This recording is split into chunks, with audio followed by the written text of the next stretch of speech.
The weekend is here again, and you are most welcome to Extra Talk right here on Youngness Media.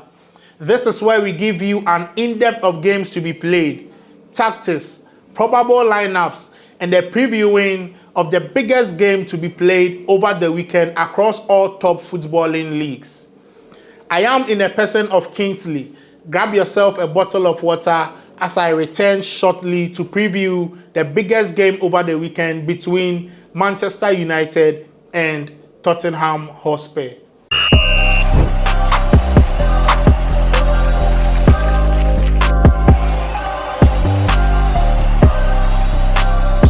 Welcome back from this short break.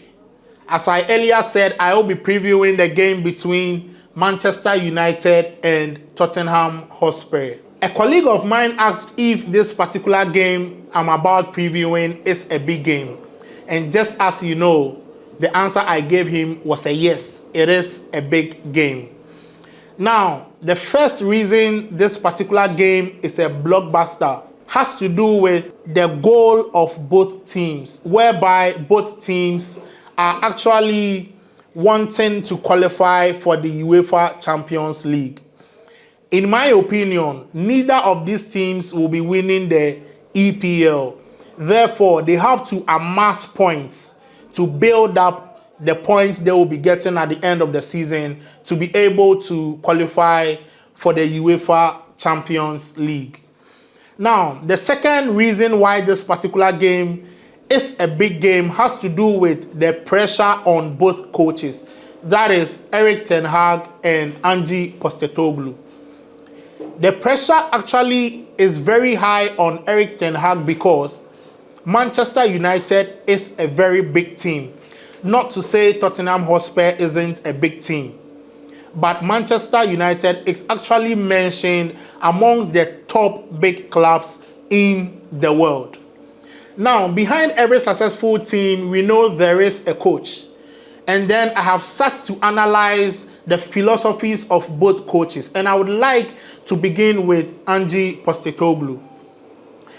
Now, Ange Postecoglou is actually a coach that possesses the football that much. He actually dominates in possession.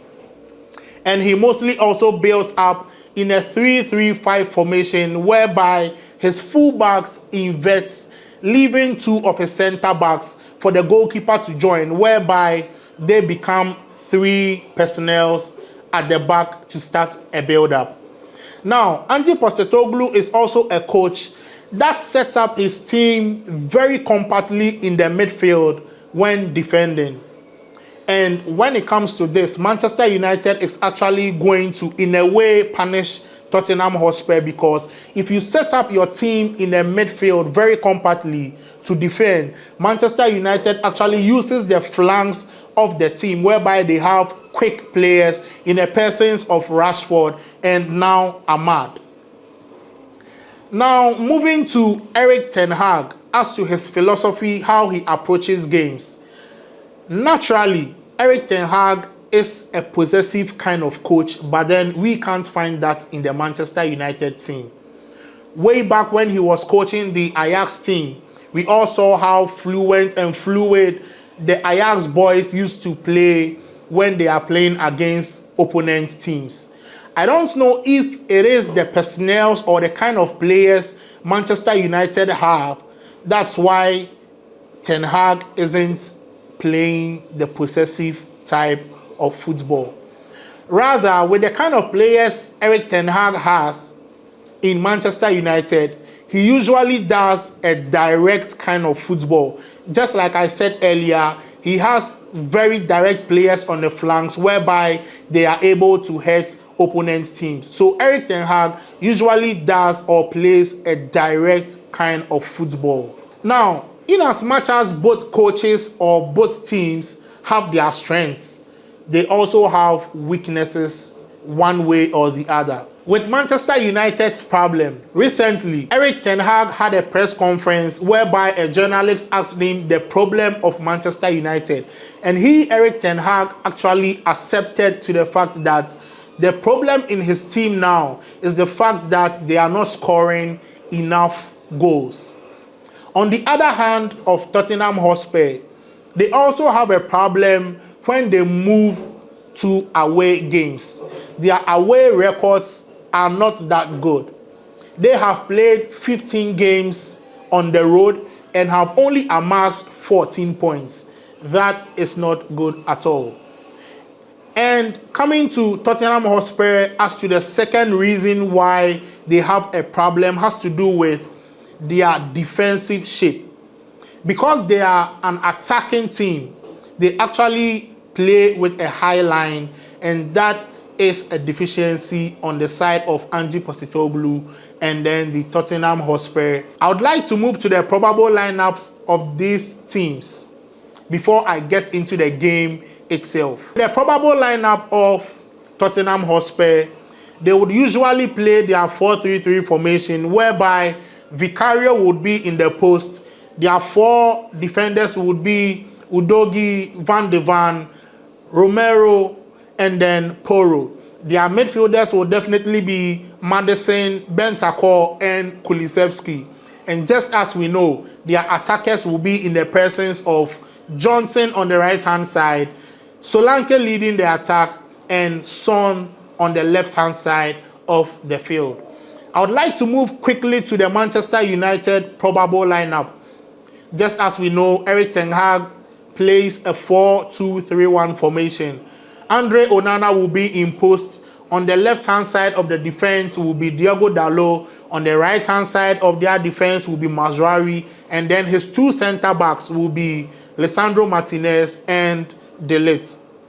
Erik ten Hag usually plays a double pivot of Kobbie Mainoo and then attaches one particular player to support him. And I think in this game against Tottenham, he is going to play Eriksen to support Kobbie Mainoo. Now, with the attacking players of Manchester United, definitely he will play Garnacho, Bruno Fernandes as the number 10, and then Ahmad operating from the right-hand side of the field, whereby Joshua Zirkzee will be playing as the arrowhead, being the striker of the team Manchester United. Now, these are some 2 or 3 things to look out for in a game. The first thing to look out for in a game will be the threat of Solanke.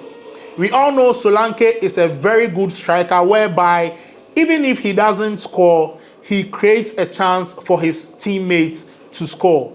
This is the case whereby Manchester United, on the other hand, also have been conceding too much when playing against opponent teams. So the centre-backs or the defenders of Manchester United have to be very careful when it comes to the threat of Solanke. Now, the second thing to look out for in this game is actually the Tottenham's possessive type of play. Tottenham is actually the type of team that passes the ball around and keeps possession that much to frustrate the opponent's defense and then the opponent's players. So this is a case where Manchester United, just as we all know, have some kind of players that usually switches off in games, which affects them as well. One particular person is Kobbie Mainoo. He usually switches off in games when games are going on. Tottenham is a team that will definitely frustrate you by their passing game to affect your team. That is Manchester United. Now, the third thing we would all have to look out for in this game has to do with the attacking threat of Tottenham Hotspur.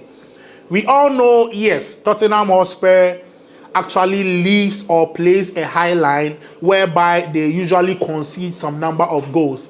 But then we can't doubt the qualities of the frontliners of Tottenham Hotspur. They are very deadly in the presence of Solanke, as I've mentioned earlier, Son, Kulusevski, Madison, and the likes. They will definitely have a threat on the Manchester United defense. So, in my opinion, when Tottenham Hotspur are actually playing or passing the balls around, Manchester United have to keep their shape whereby they don't move players to favor Tottenham Hotspur. Now, the last thing we all have to look out for in a game has to do with the directness of Manchester United and Erik ten Hag's play. I said earlier that Manchester United and Erik ten Hag does play a very direct kind of football. This is also a case whereby the fullbacks of Tottenham Hotspur usually invert when they are building up, and also the centre backs of Tottenham does a high press when they are attacking. Again, Manchester United are very good at offending players when it comes to their directness of play. In a case whereby Tottenham Hotspur are transiting from their defense to attack in a build-up play, definitely they will leave spaces on the flank sides of their half, whereby Rashford and Ahmad with good amount of space can hit them through. So I will be urging Tottenham Hotspur to actually have a very good concentration at their defense when they are building up. This has been the Extra Talk Show right here on Youngness Media. I am in a person of Kingsley. Make sure you like, subscribe, and share to your friends. We will catch you in the next episode.